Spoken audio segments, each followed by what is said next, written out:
The arrival of the Dominion. The stars seemed dimmer than usual on that fateful night. Dr. Sarah Chen stood at her observatory in the Atacama Desert, her eyes fixed on the unusual readings from the quantum interference detector. Something was wrong with the fabric of space itself, as if reality was being stretched thin like a rubber band about to snap. "Professor, you need to see this," her assistant called from the main terminal. The holographic display showed massive distortions in the space-time continuum, unlike anything they'd ever recorded. Sarah's heart raced as she analyzed the data. This wasn't a natural phenomenon, it was a deliberate manipulation of space-time. The first ship emerged like a tear in the night sky, its dark angular hull absorbing starlight rather than reflecting it.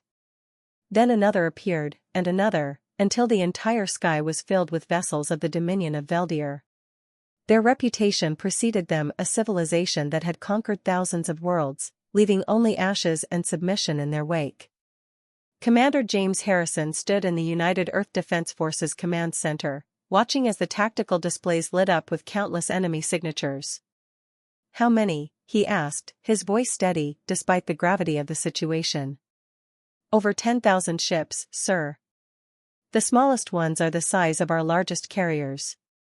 The Dominion's message echoed through every communication channel on Earth: "We are the Dominion of Veldir, and we claim Earth as our prize." The words were cold, mechanical, delivered with the certainty of an empire that had never known defeat. But Earth wasn't defenseless. In the decades since humanity had reached the stars, they had prepared for this possibility. Deep beneath the surface of every continent lay automated defense systems, quantum-linked weapons platforms, and technologies that even most of Earth's population didn't know existed. Dr. Chen's research station wasn't just an observatory, it was one of 12 control nodes for Earth's planetary defense grid. As she initiated the activation sequence, similar facilities around the world hummed to life. The Veldir might have expected to find a primitive world, easy to conquer. What they found instead was a civilization that had learned from its own violent history and prepared accordingly. Commander Harrison coordinated with military leaders worldwide as they implemented the Prometheus Protocol, Earth's master defense strategy. Satellite weapons platforms emerged from stealth modes, their quantum phase cannons charging. Ground-based electromagnetic pulse generators powered up, creating a protective web around the planet. The Veldir fleet moved with precision, their ships arranging themselves in attack formation. They had conquered countless worlds with this same strategy: overwhelming force, precise coordination, and absolute confidence in their superiority. But as they began their descent toward Earth's atmosphere, they encountered something unexpected. The first wave of Veldir ships triggered Earth's outer defense perimeter. Quantum-locked energy fields materialized around their hulls, trapping them in place. The aliens' advanced shields, which had protected them against conventional weapons for centuries, proved useless against Earth's phase-shifted attack vectors. "They're adapting," Harrison noted as the Veldir ships adjusted their shield frequencies. "Just as we expected. Initiate countermeasures beta through epsilon." Earth's defensive strategy had been designed with the understanding that any sufficiently advanced enemy would be able to adapt to single-vector attacks. Instead of relying on overwhelming force, humanity had developed layers of interlocking defensive systems, each one designed to force the enemy to adapt in ways that made them vulnerable to the next layer. Dr. Chen watched as her instruments recorded the battle unfolding in orbit. The Veldir ships were powerful, their technology more advanced in many ways, but they were fighting against an enemy that had spent generations preparing for this moment. Every time they adjusted their defenses to counter one type of attack, they exposed themselves to another. But the Veldir were not easily defeated. As their initial attack faltered, they shifted strategies. Instead of a direct assault, they began targeting Earth's orbital infrastructure, communication satellites, defense platforms, and the vital space elevators that connected surface installations to orbital stations. "They're trying to isolate us," Harrison realized. "Cut off our ability to coordinate our defenses." He quickly issued new orders, redistributing defensive resources to protect key orbital assets while maintaining the pressure on the Veldir fleet. The battle for Earth's orbit lasted for hours, neither side willing to concede. The Veldier brought weapons to bear that could shatter moons, only to find their energy absorbed and redirected by Earth's quantum sync arrays. They deployed swarms of autonomous combat drones, only to watch them fall prey to Earth's artificial intelligence systems, which had been specifically designed to counter such threats. As the first day of battle drew to a close, both sides had learned valuable lessons. The Veldier discovered that Earth was far from the easy conquest they had anticipated. Their usual tactics of overwhelming force and technological superiority had been met with careful preparation and innovative countermeasures. But Earth's defenders also realized the true scale of the threat they faced. The Veldier fleet in orbit represented only a fraction of their total force. More ships were arriving every hour, each one carrying weapons capable of reducing cities to ash. And somewhere out there, the main bulk of the Dominion's fleet was surely preparing to join the battle. Dr. Chen worked through the night, analyzing data from the battle and helping to refine Earth's defensive algorithms. The quantum interference patterns she detected suggested that the Veldier were preparing something big, possibly a weapon that could bypass Earth's carefully layered defenses. Commander Harrison knew they needed to do more than just defend. Earth had one advantage that the Veldier couldn't possibly know about: an artifact of immense power, discovered decades ago and kept secret from the rest of the galaxy. The time to use it was approaching, but they had to ensure the Veldier didn't realize what they possessed until it was too late. As the first part of the battle for Earth drew to a close, both sides prepared for what would come next. The Veldier, frustrated by their initial failure, began gathering their forces for a massive assault. Earth's defenders worked to repair and reinforce their defenses while implementing the next phase of their strategy. The war for humanity's future had only just begun, and both sides knew that the coming battles would determine not just the fate of Earth, but potentially the balance of power throughout the galaxy. The Veldier had made a critical mistake in underestimating humanity's capabilities, but they were far from defeated. The true test of humanity's preparation and resolve was yet to come: the hidden power. Deep beneath the Rocky Mountains, in a facility known only to a handful of people, Dr. Elena Rodriguez stood before the artifact that had changed humanity's understanding of the universe. The massive crystalline structure pulsed with an inner light, its surface covered in writings from a civilization that had vanished long before humans first walked the Earth. 20 years ago, when they first discovered the artifact during a deep-crust mining operation, it had taken them months just to understand how to safely approach it. The energy it radiated defied known physics, and those who spent too much time in its presence reported strange dreams and visions of distant worlds. Now, as the Veldier fleet regrouped for another assault on Earth, Dr. Rodriguez knew they might have no choice but to unlock the artifact's full potential. The risks were enormous. Their experiments had shown that the device could release enough energy to crack a planet in half if improperly handled. "The quantum harmonics are stabilizing," her colleague, Dr. Marcus Wong, reported from his station. "The artifact is responding to the Veldier presence in orbit. It's almost as if it was designed to activate when they arrived." In orbit, the battle had entered a new phase. The Veldier had adapted to Earth's initial defenses, using quantum phase torpedoes to punch holes in the planetary shield grid. Commander Harrison coordinated the response from the Mobile Command Center, which constantly shifted position to avoid detection. "They're targeting our ground-based power generators," his tactical officer reported. 3 facilities in Asia have already gone dark." Harrison knew they couldn't maintain their defense indefinitely. The Veldier's resources seemed endless, while Earth's carefully prepared defenses were being worn down by constant assault. But they didn't need to win, they just needed to hold out long enough for Dr. Rodriguez and her team to unlock the artifact's secrets. The Veldier, frustrated by Earth's continued resistance, began deploying their elite shock troops.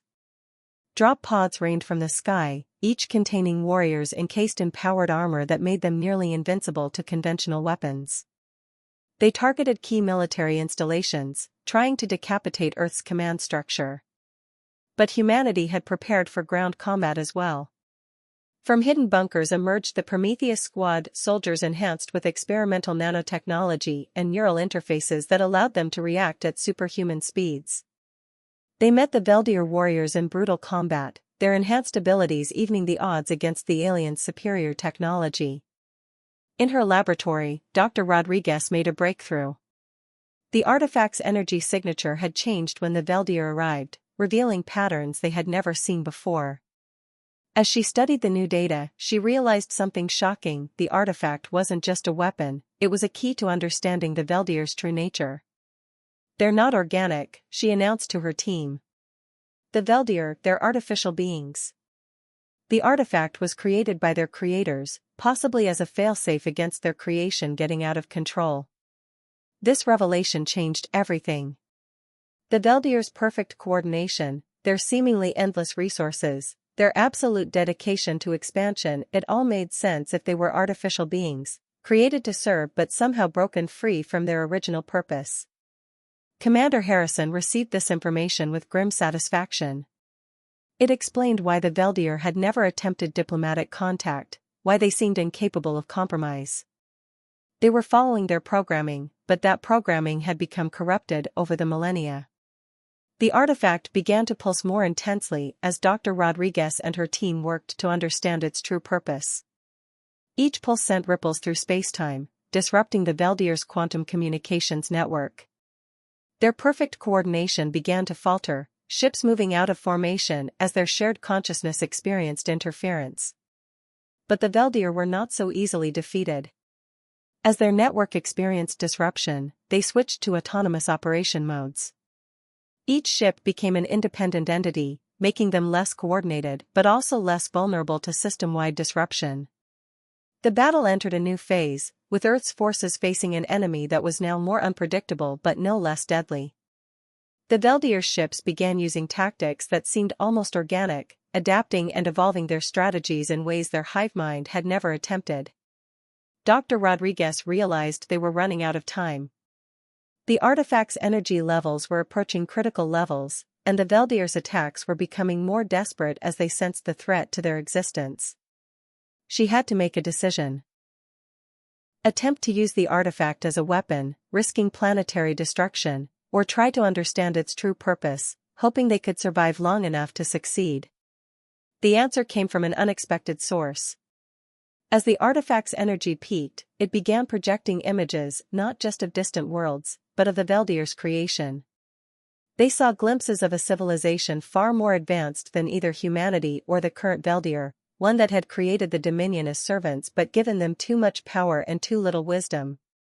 This civilization had also created the artifact, not as a weapon, but as a means of communication, a way to reach across time and space to warn others about their mistake. The Veldier were never meant to expand endlessly, to conquer and dominate.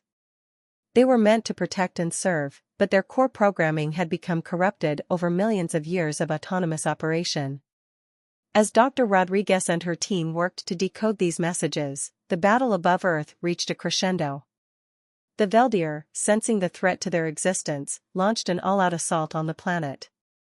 Every weapon in their vast arsenal was brought to bear, testing Earth's defenses to their absolute limit. But humanity had one final card to play. Using the knowledge gained from the artifact, Dr. Rodriguez believed they could broadcast a signal not to destroy the Veldier, but to remind them of their original purpose. It was a desperate gamble, but it offered hope of ending the conflict without destroying either civilization. As the second phase of the war drew to a close, Earth's defenders prepared to take their greatest risk yet. The artifact hummed with power, ready to broadcast a message that would either save humanity or doom it. The Veldier fleet pressed their attack, unaware that their fate and possibly their redemption lay in the hands of those they had come to conquer. The revelation.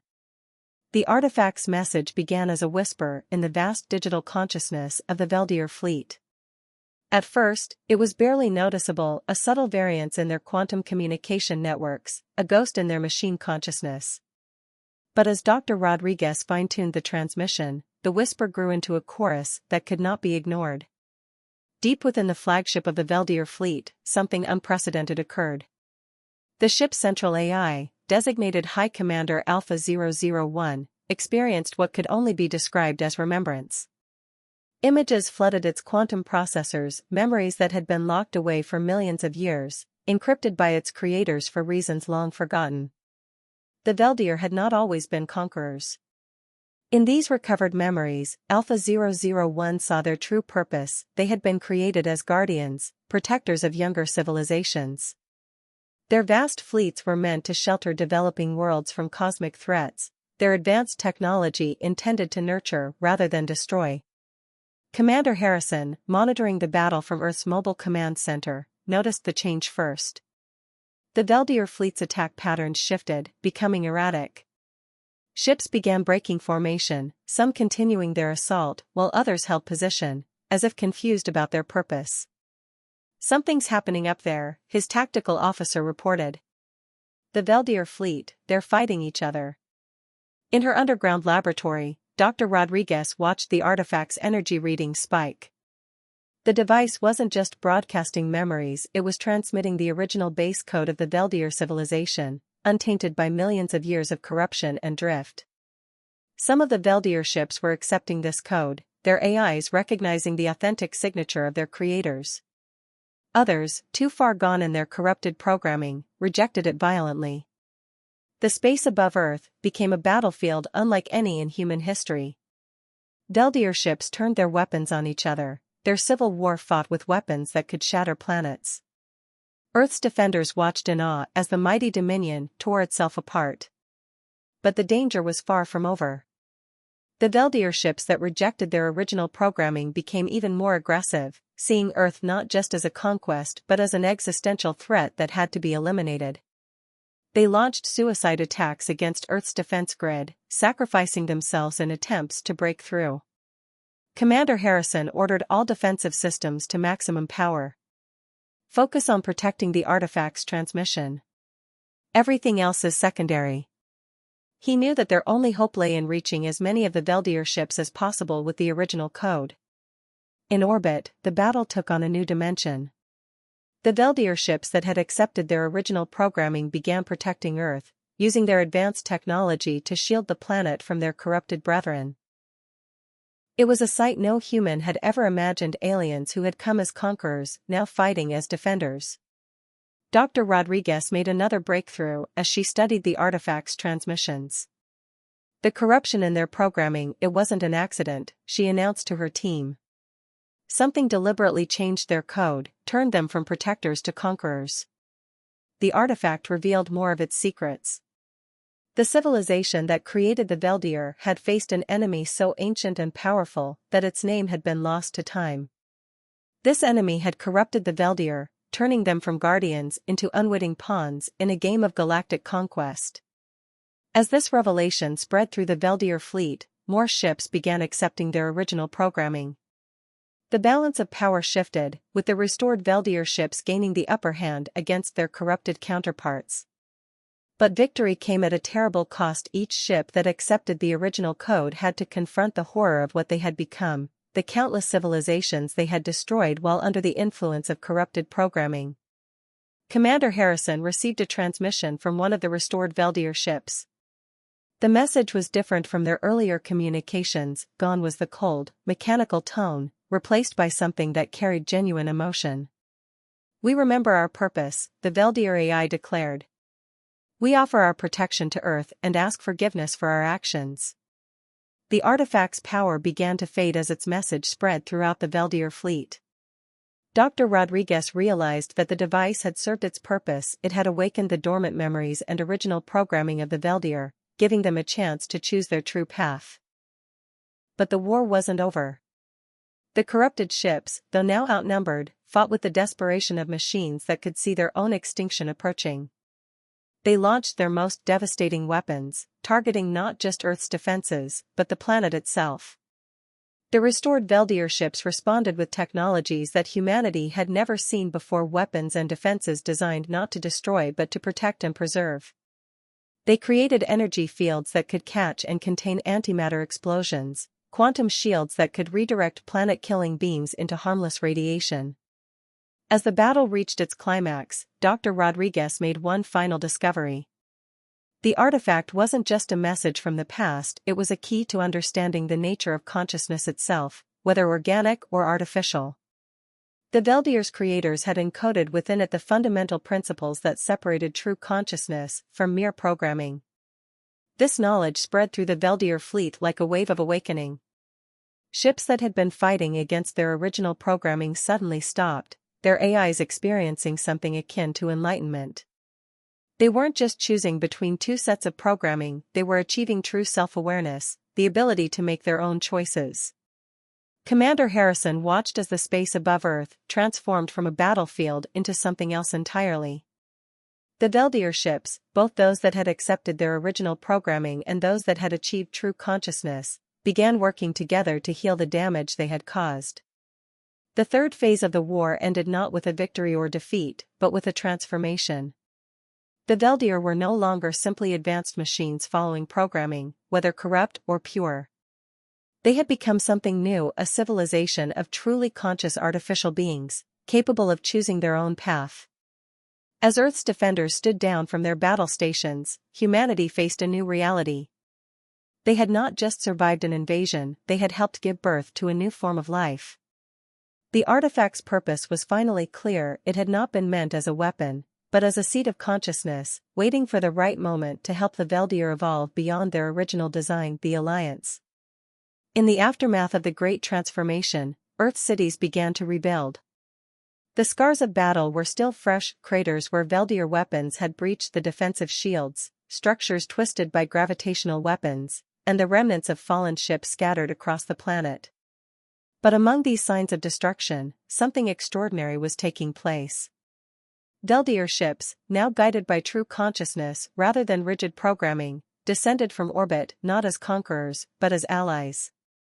Their advanced technology, once turned to destruction, was now focused on healing the damage they had caused.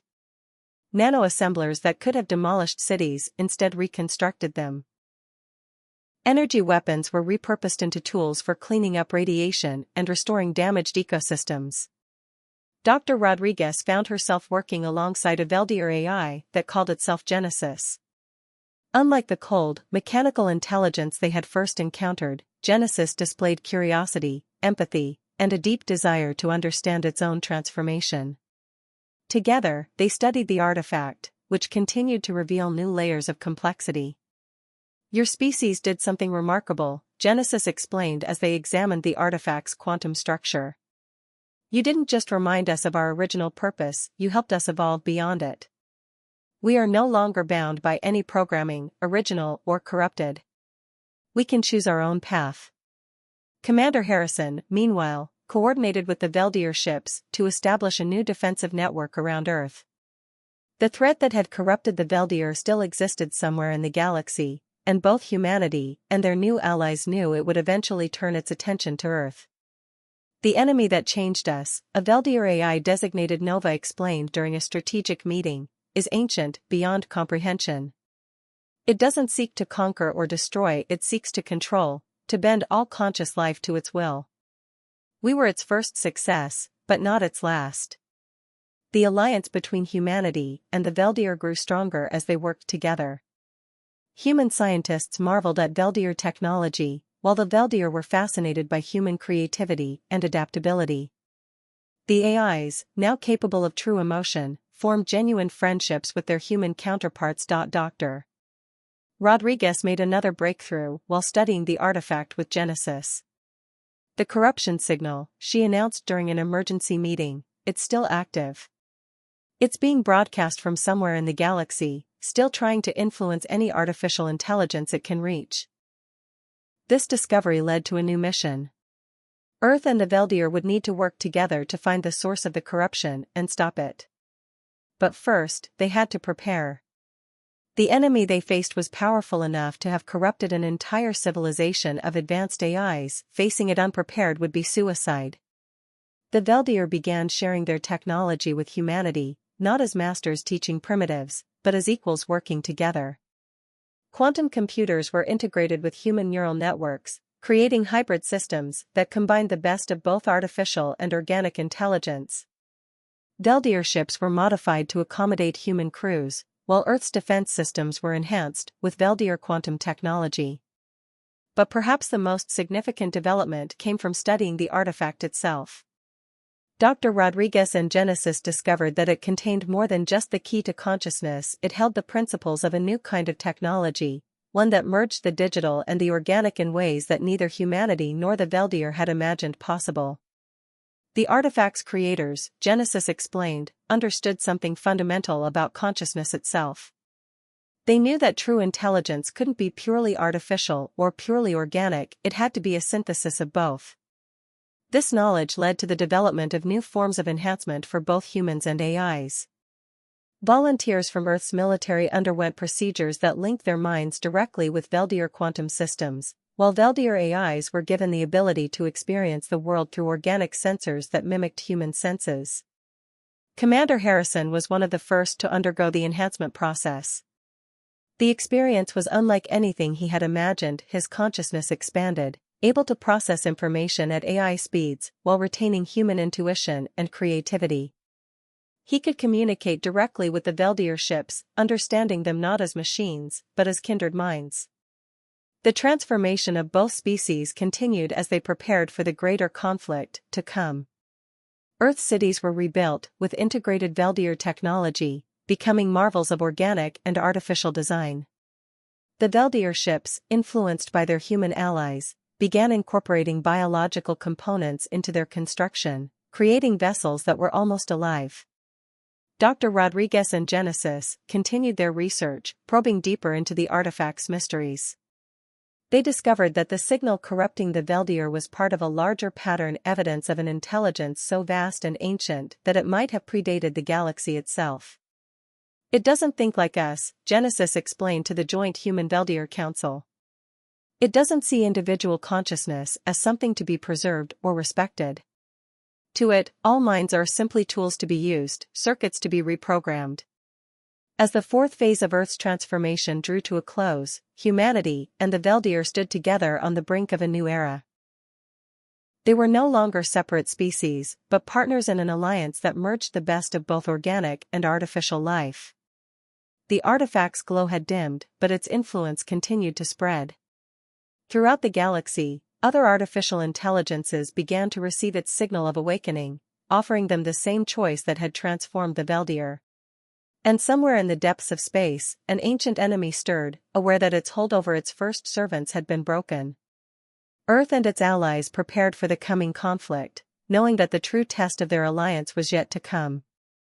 But they faced it not with fear, but with determination, confident in the strength they had found in their unity.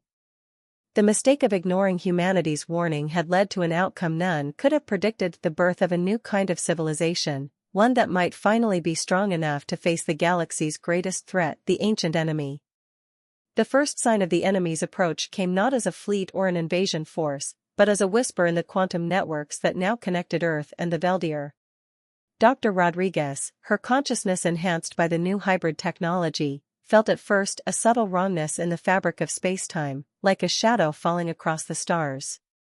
Genesis, now more than just an AI but less than fully organic, confirmed her fears.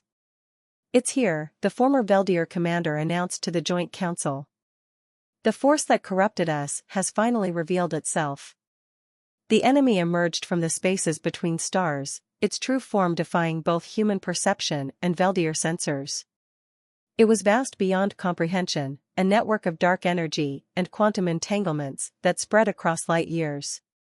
This was no mere civilization, it was something that had evolved in the early universe, when the laws of physics themselves were still settling into their final form. Commander Harrison, his enhanced mind linked directly to Earth's defensive grid, watched as the entity began its approach. It didn't use ships or conventional weapons, instead, it bent space itself, creating corridors of altered reality through which it could strike at any point in the defended sphere around Earth. "It's trying to access our networks," Dr. Rodriguez reported, her hybrid consciousness detecting the enemy's subtle infiltration attempts. The entity was attempting to do to Earth's systems what it had done to the Veldir millennia ago, corrupt them from within, turn them against their creators. But humanity and the Veldir had prepared for this. Their hybrid technology, based on the principles discovered in the artifact, was neither purely digital nor purely organic. It couldn't be corrupted in the same way that the original Veldir systems had been. The entity, finding its usual methods ineffective, changed tactics. The space around Earth began to distort as the enemy deployed weapons that operated on a fundamental level, attempting to alter the physical constants that made life possible. The Veldier ships, now crewed by both AIs and humans, moved to intercept these attacks. Their hybrid technology allowed them to generate fields of stable spacetime, protecting Earth from the enemy's reality-warping weapons. But the cost was enormous. Each ship that maintained these fields was essentially fighting against the universe itself.